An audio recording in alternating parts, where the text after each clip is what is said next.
everybody. Thanks for joining us. Scott McGinnis here from Iron Sport Videos, and my guest today, John Thompson, Uncle John from Uncle John's Arm Wrestling Show. And we got three new segments today, and we're going to get right into it. And we're actually not, I've shied away from the political talk, but we're not going to shy away from that today. So let's start right away. I'm going to put us on the clock, and we're off. WAF versus IFA. No worries here, right? So, First of all, have you been involved with the WAF at all in the past? no, I've never gone. You've never gone to the Worlds? The only way I've been involved with the WAF is through the CAWF, Okay. which is to say, not No. really involved with them at all. Yeah. Because although we are under their banner, CAWF rules are different, the way we operate is different, all that kind of stuff. So I have qualified to go to Worlds in the past, but it's never been an option with money and whatnot. My question, so you're a permanent resident. Correct. So when you go to the Worlds in the past, the WAF Worlds, you had to produce a passport. Whose passport are you holding? So I hold a United States passport. Right. So having never gone to WAF, I never really asked the question, okay, am I allowed to pull for Canada? Right. That's my question. So I never actually asked the question because I never was considering going. Now with the IFA, I am going to be going this year, and I was told that I can pull for Canada, and I just need to present. I believe they just want to have proof that I am a permanent That you're a resident here, and that I'm not, double dipping with the U.S. and Canada. I'll have to get a little more information, but I did talk to Rick, and Rick talked to Denise, I believe. Okay. So I'm, for better or worse, ready to rock. So you will be able to represent Canada. As far as I know right now. Okay. Yeah. And I just remember it was a passport issue before. Yeah, for WAF, yeah. I have no idea. For WAF, they might not let me pull. But I don't care because I'm not going to WAF. Well, I guess we found out what side of the fence you fall on. Yeah. So with all the, I don't know how much, do you know much history about the WAF? I know bits and pieces that it's like where it started with, John Miazdick kind of bringing it up. And then I know it was in the late 90s or maybe it was later than that when Fred Roy, 98. And then there was a split. Yep. That happened then, and then there was some things that happened, and then kind of the new ones seem to have arose starting when they took the Worlds away from Bill Collins. In whatever that was, 2014-ish? Well, it was, or was it earlier 2012 that a son won the election to become the new WAF president. And Bill Collins already had a signed contract with the WAF. Yeah. And then all of a sudden, the rules of the contract changed. Yeah. Well, when you have a signed deal, how do the rules change? Yeah. They can't, can they? Anyway, whatever the change is, and I think it mostly was around media and television. Well, Bill Collins wasn't prepared to fork out the kind of money that they wanted. Well, and who doesn't have an extra $100,000, $200,000, $300,000? Yeah, exactly.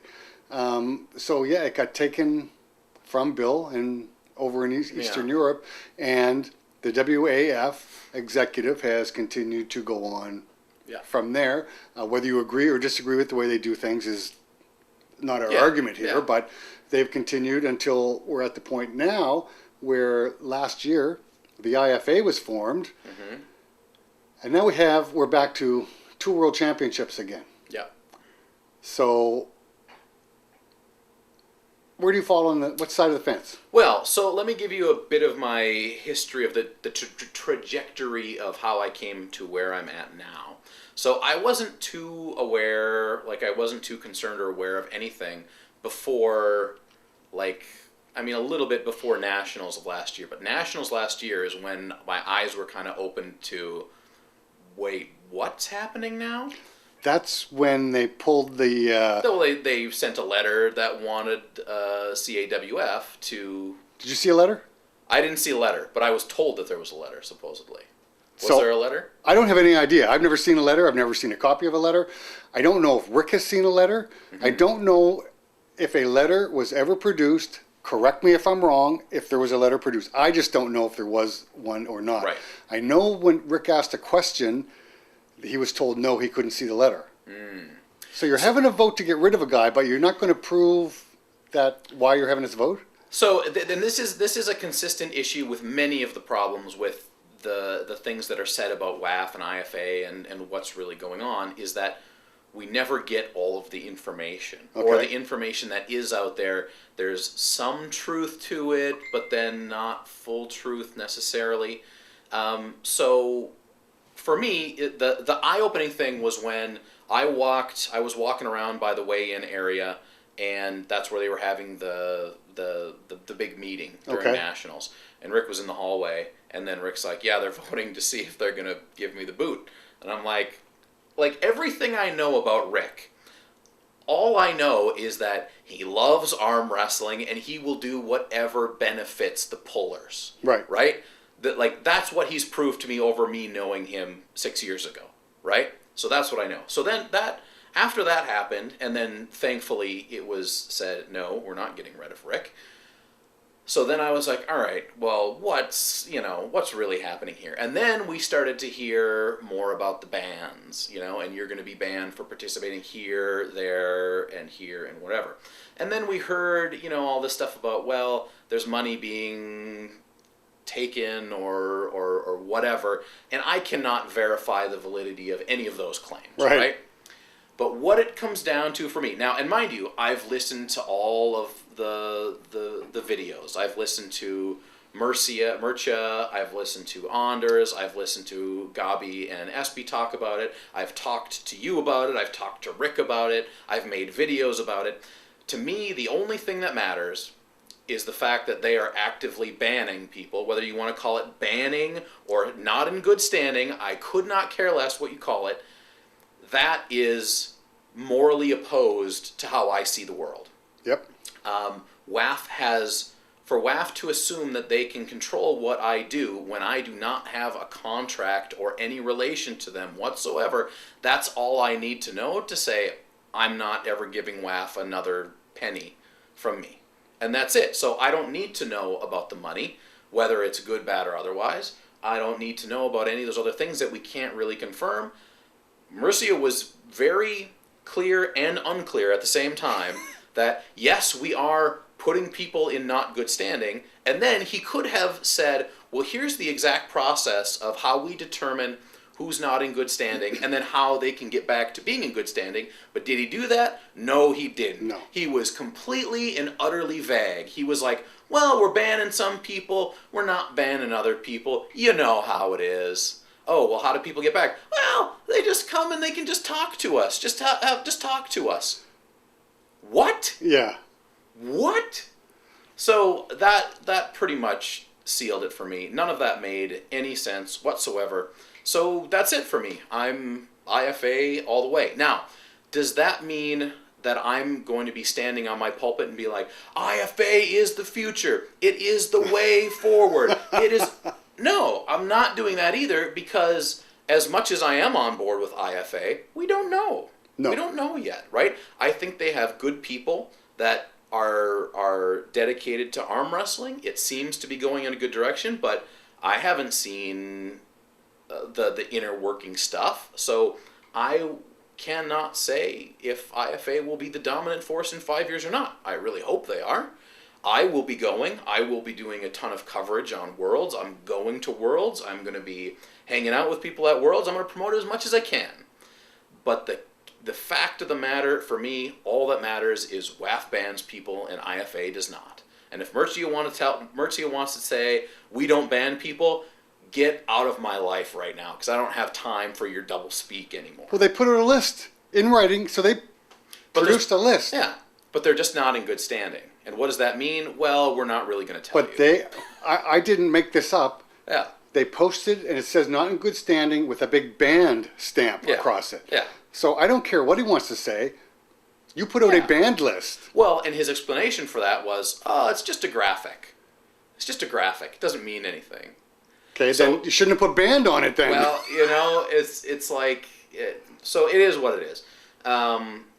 For me, it's very simple. Now that we've heard from multiple different sides. I think Armed Crossfire did a really good job of allowing people to see and get the information in a very open and honest way, and then make your own decisions. That being said, please actually watch that stuff. Don't just hear what someone else said about it and then regurgitate that, because that's how we come up with these problems in the first place. Right, yep. You got to do some of the research on your own. So once you've done that, I think, for me anyways, it's pretty clear that my hope for Canada anyways is that we move forward with the vote that's coming up and go towards the IFA. Okay.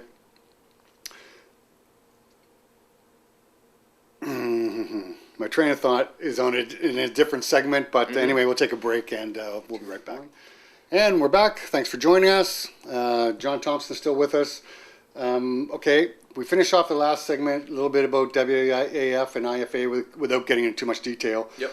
At the time that we're filming this, Canada has not yet voted. But everything I'm reading on mainly Facebook and some emails I've got and talked to a few people, it appears to me that the executive is not unanimously going to vote for IFA. There's still some people that are voting for the WAF. How do you think this is going to go down? Well, it'll definitely be interesting, and I think this is probably the most important vote that I'm aware of that has occurred in recent history for Canada. There's a couple things that are clear to me. You're right. I don't think it will be unanimous. I think there are still people that are, very interested in WAF, specifically because they believe that that is our truest way to the Olympics. Okay. And I think that's the big pull for some people, because they have this idea that the Olympics are reachable, they are feasible. I don't know whether that's true or not. All I know is that people have been saying that for 30 years. And we're in almost the exact same position we were 30 years ago. So take that for what it's worth.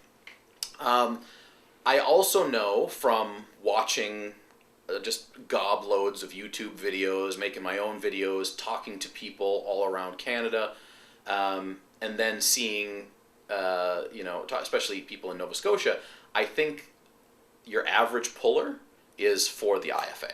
Okay. It seems to me anyway. I know there's been some polls like on Facebook. Yep. Overwhelming amount of people that are for going to the IFA as opposed to not joining the IFA.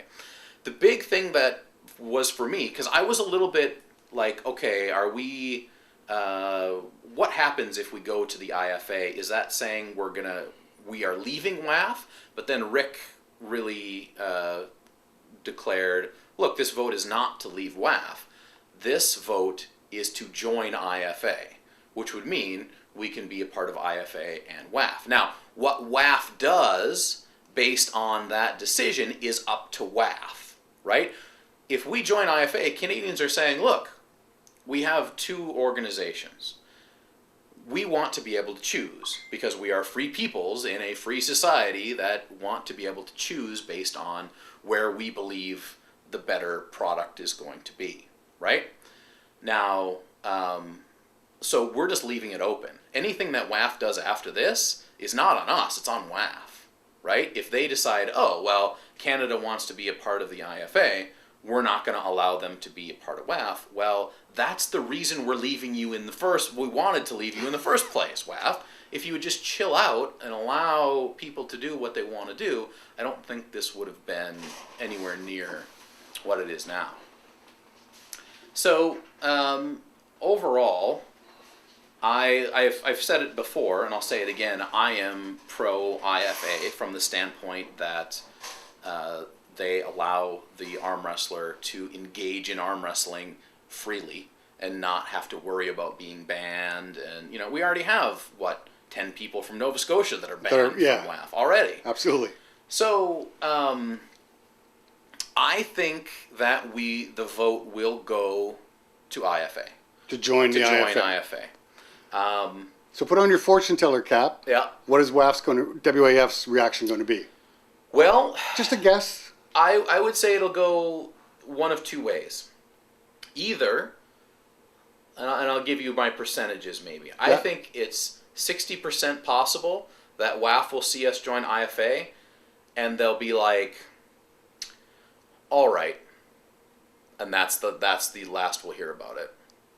And I think they might just let it slide because people don't understand. Canada is a powerhouse within the arm wrestling worldwide community, right? A lot of top level referees are here. A lot of top level competitors are here. I mean, Canada is where Murcha says the holdings of WAF are, right? They're listed in Canada. In Canada, yeah. So that might cause some problems. I don't know if that's something that will happen. So maybe 60% they might just sweep it and just be like, okay, well, your top 2 can still come. The other 40% might be a hard no. And they're like, well, that's your guys' decision. All of Canada is now not welcome at WAF. Okay, or option C, and this is what I've heard, all of a sudden a new Canadian organization is born. Oh, yeah. Well, that's like option Z. I hope that doesn't happen. You're in Canada, it's option Z. Z, sorry. I'm sorry. I apologize for that faux pas. So for me, I think that would be the worst scenario. If the people who are pro WAF, they're like, okay, well, if you guys are doing IFA with this, we're going to start our own thing. Canada is just at the point where we are booming right now, right? Yep. Like close to 600 entries at the last Nationals. It was like the biggest one ever. It was awesome. And now we have an opportunity to either continue that, rise, up, or if we split, then, it's probably going to end up wherever the 2 places are. You're going to have more people from those locations going to those Nationals because it's more convenient, and then everyone else is going to have to decide and make that decision. And what that looks like is probably a gigantic mess, is what I'm guessing. Yeah, Canada may be big in the arm wrestling community's eyes, but it's also a big place. And to have 2 nationals in one country, we don't have that many pullers. Yeah, that's true. And to dilute something is not going to be a good thing. And all the good work that has been done on the Canadian Nationals to grow it and grow it and grow it and bring it back to where it once was when I was first involved is a testament to the great work that the CAWF executive and directors have done. Done a great job. You'd hate to throw that. Yeah, definitely don't want to get rid of that. No. I really hope nobody wants to start another organization. However, we can't control that. No. And well I think WAF's going to ban Canada. It's very possible. I don't see. Are they going to have a choice if Canada votes to join the IFA? Well, my only reason why I think they might not is because they're so wishy-washy on everything. Yeah. They can't figure out how they're going to ban people, how they're not going to ban people, how they're going to let them back in, how they're not going to let them back in. Like they make decisions based on what is best for WAF right now at this moment. Right. Right? So if they determine that it's better to keep Canada in so they can still say Canada is a part of WAF, for them trying to move forward, because if they're trying to get in the Olympics and they're like, well, Canada, we don't have Canada, right? That's significant. So they might want, to keep that in there. Now, I have no problem with us in Canada just saying our nationals, we have 1 nationals, it's for IFA and WAF. Top, whatever, if WAF still continues on with top 2, those people can qualify for WAF. Other people can qualify for IFA, however they choose. Because this year it's open, but it seems to me like they're going to be changing that in the future. Well, the first year was definitely open. Yeah. So this year, coming up in 2020, is still open. Yep. But now, depending on how the vote goes for Canada. Right. So, well, my understanding is if we vote to go with IFA, all you'll need to do is attend nationals, and you can go to IFA. Participate just like in you nationals. Have to do in your provincials right now. You have to participate. Correct. But in the future, they might change that to top 3 or whatever it might be. Okay. So that might change. If we don't go to IFA, you can still go. You just go as an individual. Right. And then there's a little extra fee. But for me, I believe that it's important for our nationals to be connected to the IFA Worlds, because I think there's value in that process for people attending provincials, supporting on a local level, attending nationals, supporting on a national level, and then, proving yourself at each of those levels, Yep. and then going into the Worlds. Okay, but then you have a guy like Chris Gobby, Yep. who does not believe in the qualifying process at all. Yep. He just, the IFA is open, why can't I just go? Yeah, and I'd like to have the discussion with him about that. I think my biggest disagreement with him, most likely, is that he doesn't value the process of coming up from provincials, like that support process Yep. of paying to be at provincials, supporting locally, supporting nationally. And that's the main reason that I believe we should do that, because I think there is value for both the arm wrestling community and for the individual. And if I'm a brand new guy and they're just like, hey, all you have to do is just go to Worlds. Just go to Worlds. Like, screw provincials, screw nationals, just go to Worlds. I think that devalues Worlds, right? Because then you can just go. Now, of course, there's open qualification, but at least you would still have to go to nationals. And if you go to nationals, you're expected to be kind of at a certain, at least know what you're doing. I would hope right? so, yeah. Right. So I just think that's where the value is. If Chris doesn't agree with that, I'd definitely like to have the conversation of why, he doesn't value that, and maybe he does, and maybe there's other options there that I haven't thought about either. Well, and I'm not picking on Chris Gobby, because Yeah. I've talked to other people, and they're saying, okay, so the year 2020, just for example, I got to fly from Nova Scotia all the way out to Winnipeg, pay my few nights in a hotel, so you're looking at, a $1,500 weekend, and I can't afford that, and go to Orlando as well for Yeah. a week. Yeah. So hobbies cost money. Yes. If anyone can show me a sport or a hobby, like, I consider, for me, arm wrestling is a sport. It's not a hobby to me. It is part of my life. But if you can show me something whether it's a sport or whatever, where you can go to the World Championships and not spend any money to do it, let me know, because I'm not so sure that exists. Like, at what level, like, is it like championship knitting, where you can just go to the Worlds and prove yourself? I don't know. It seems to me, though, that people just don't want to spend money, and I understand that. But if you want to participate, if you don't want to spend money, then go to your local tournament. Okay? Right. If you want to be a world champion, part of that process is making sacrifices in other places in order to allow yourself to do that. Now, for me, one of the main reasons why I can go to nationals is because I also commentate at nationals and work my ass off so I can get a hotel room paid for, right? Because I would not be able to go, if I had to pay for every year for flight and hotel and food and entry fee and all that, and not get paid for the commentary part of it, I wouldn't go to nationals because I wouldn't have that money. But I make sacrifices. Like, I do not perform as well at nationals as I would if I didn't commentate, right? I'm screaming my head off for 8 hours a day, 2 days in a row. It takes a little bit out of you, but that's what allows me to be there. Right, okay. Right? So make those sacrifices. And now, maybe that sounds holier than thou, you got to make the sacrifices, whatever. In my mind, it's just a reality, right? It's a difficult reality, but you need to be able to, dedicate a significant amount of your effort, whether that be into getting the extra money to travel to these types of things, or getting sponsors or whatever, in order to facilitate that. Because sure, it would be great if it was just free for everyone, but how are we going to put anything on if we're not charging money for anything? How, like last year, Nationals was awesome. It was in the mall, in the rink, but that takes a lot of money to put that stuff on. I would think, I just read last night or this morning, I think they said something like $26,000 or something just to host nationals last year. Yeah, and doesn't surprise me. probably Daryl Stephenson and his crew are probably looking at the same amount of money again.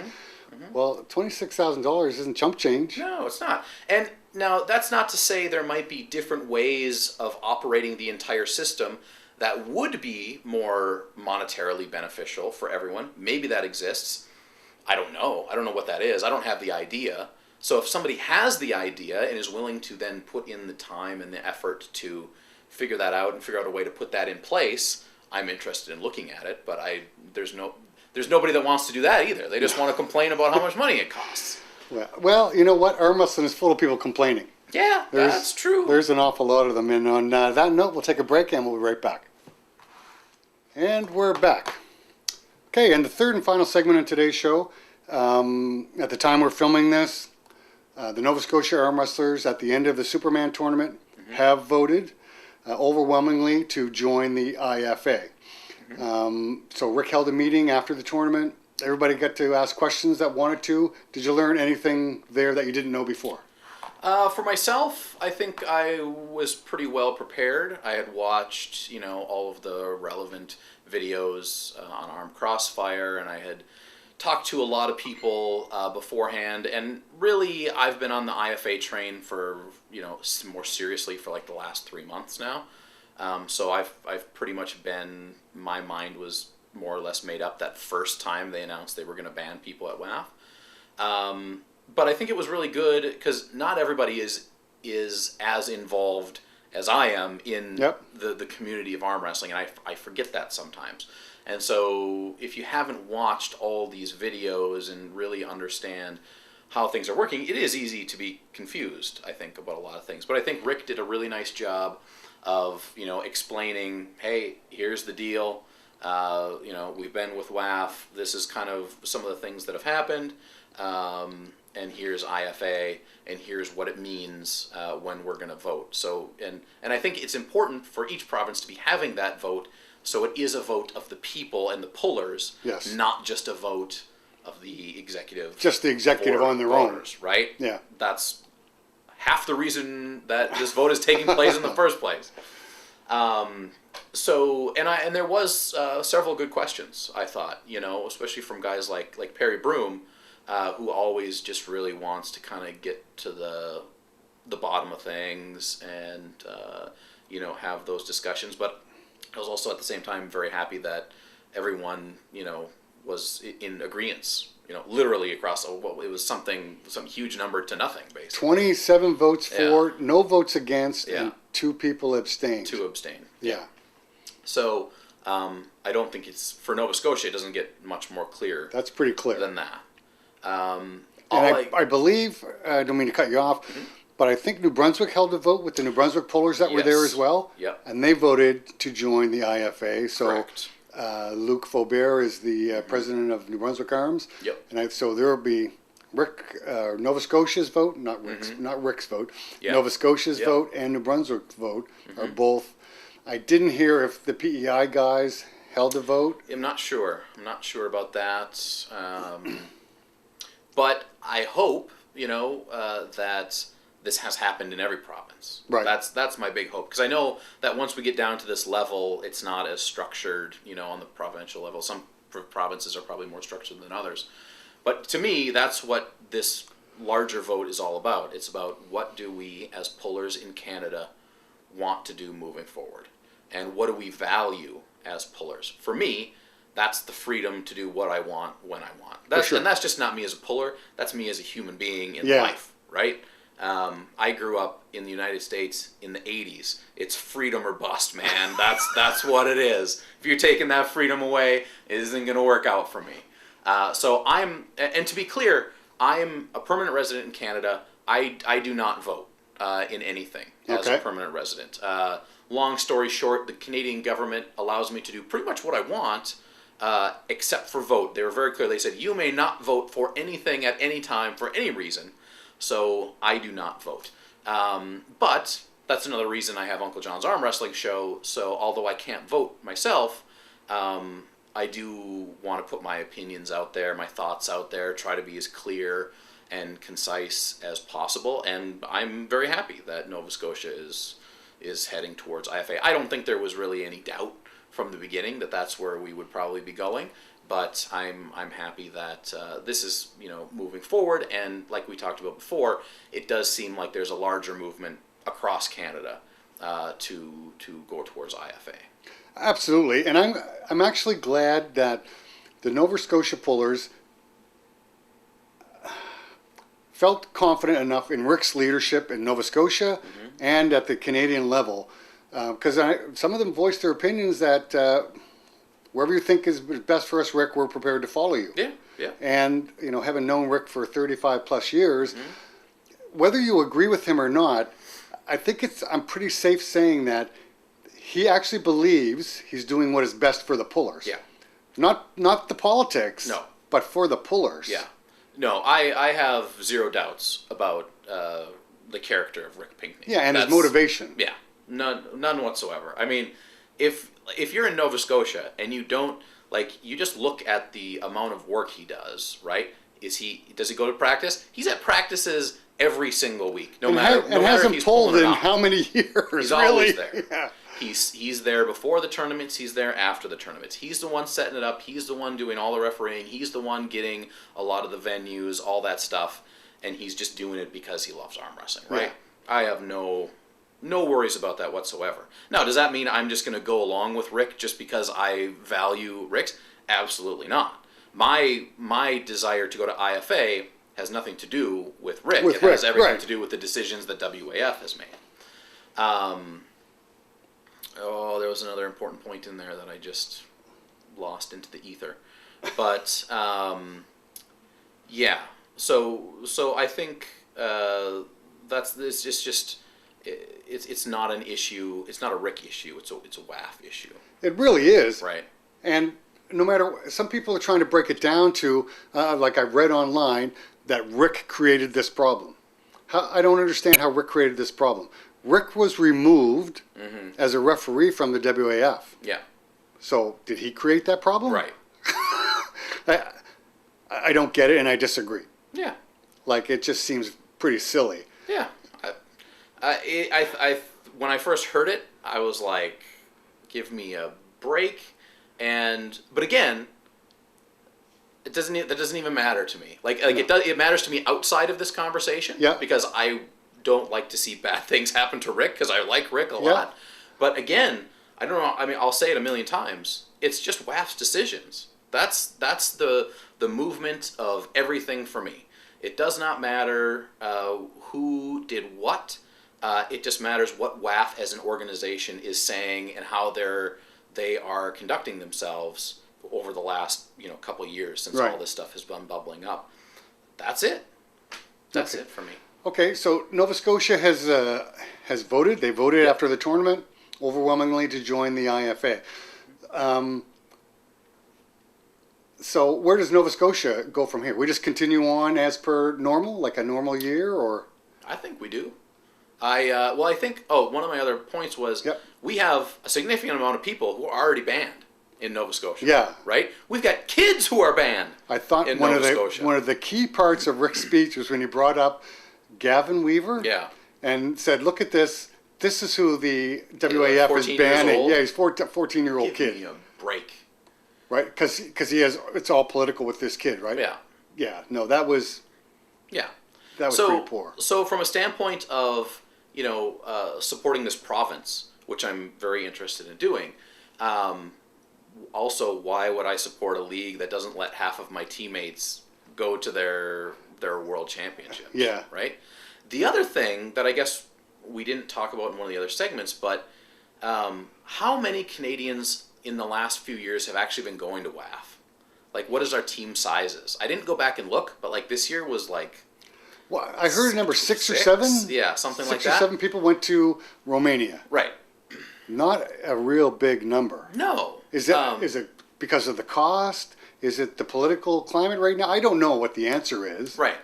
But so for me, when we have an organization like WAF, where not many Canadians are really taking advantage of that at this point anyways, and the Canadians who are taking advantage of the alternative are now banned, and those Canadians are people from the province that I pull in, that pisses me off, right? Well, and there's those that put up the argument that you can't change the system if you're outside the system. Yeah. From everything that I've read and watched since I finished my term with the WAF, they don't allow anything to be changed. I know Rick has tried to put up fights with other things. Leonard Harkless has tried to put up fights about changing things. And if this executive does not allow or just bullies their way through, how are you supposed to change anything? Well, Murcia was very honest and aloof in admitting that the Constitution literally does not matter. Okay, was it? Right. Did he not basically laugh at the Constitution? Yes. Was because they take money Yeah. for their position, Yeah. and he And said, Ryan, "No Ryan big was deal." like, well, in the Constitution it says you can't do that. Yeah, we voted about it. Or That we- was his answer. Yeah, well, we voted about it. It doesn't matter about the Constitution. and then when he's asked again, he said, "Well, we can change it." Yeah. Okay, but you didn't. Right now, the Constitution says you can't do this, Right. and you are doing this. Right. So, whether that is it's in the back of my mind, I want that to be like him just having, maybe there's a translation issue or something like that with the English language. But he said it multiple times. He said it multiple times, people. He went back and forth multiple times. I mean, whatever. I don't know. With that guy, I can't take him seriously. I just can't. Well, you couldn't take that interview that serious. Yeah. And I totally understand what Ryan was doing, but I wanted him to beat him up a little bit. Not physically, but do you know what I mean? Yeah. I wanted him to. I understand he's showing a lot of restraint and respect. Yep. Allow this guy, just like he did Anders, allow this guy to make his points and go on. I wanted him to come after him a bit more, but of course, Ryan played the part exactly the way he needed to play it, right? I think it was perfectly handled, and we got the information. We didn't get the information in maybe the dramatic form we wanted it, but if you go back and watch that a second time, it becomes obviously clear that we're playing mental gymnastics with WAF, and it's like, well, this only comes. So it's just like, why isn't Levin banned? Well, he wasn't on that specific list, although he was the main event of the whole thing. Well, technically he's not in good standing, but where's he from? Georgia, of course. And we're the world. Georgia. Bazing. Yeah. Come on. Was there anybody from the top 8 actually put on that list? I'm not 100% sure, but I think the main list didn't take. Maybe it did, maybe it didn't. I don't know. I know like Krasny was on the list, but that's because he did Zloty. But then they said they only took the IFA list, right? Murcia said we took the list from the IFA, but Ryan Bowen was on the banned list. He didn't pull IFA. So why is that happening? So did they take Zloty and IFA, but not top 8? Did they? What's happening? Because Daniel Mosier's now on the ban list, correct? Right, and he only did Zloty too. Yeah. So are you telling me you're telling me one of two things? One, either you're lying. Two, you just have no clue what you're talking about. Those are the two options, really.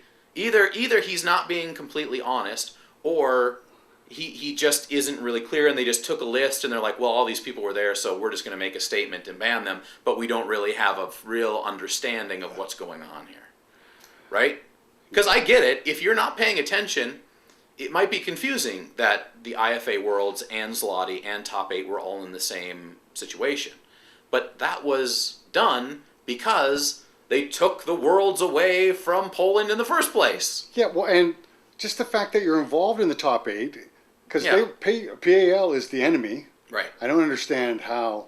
Well, ERPA, right? They're somehow connected to ERPA. I don't even understand the whole process of that. I don't either. Well, only because they're not allowing you to understand. They say one thing, do another thing, and then say something else. Yeah. So, anyway, that's all the time we have for today, folks. And we'll wrap this up. And thanks very much, John, for stopping by. And we'll see you again.